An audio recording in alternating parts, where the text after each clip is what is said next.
屋外イベント会場にて開封いたします。整理券については、現係員にお尋ねください。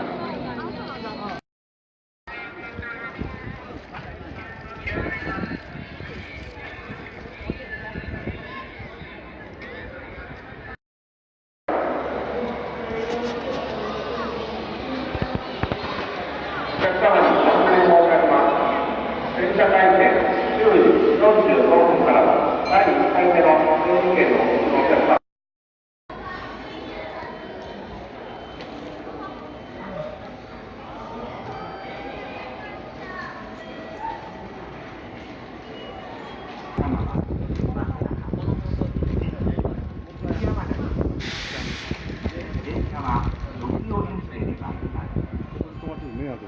2番乗り場到着の電車は伊豆川行き急行です。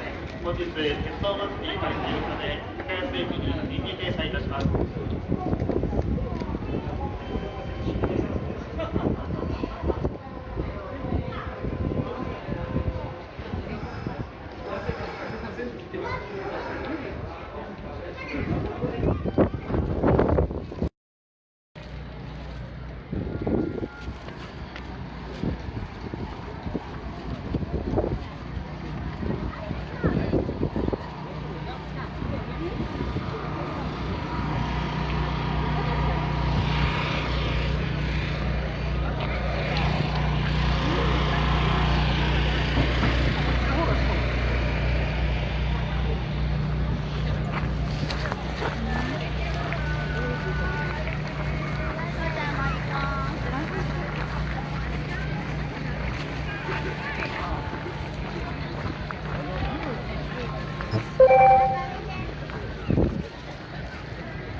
整理券をお持ちのお客様は、会場へご集合ください。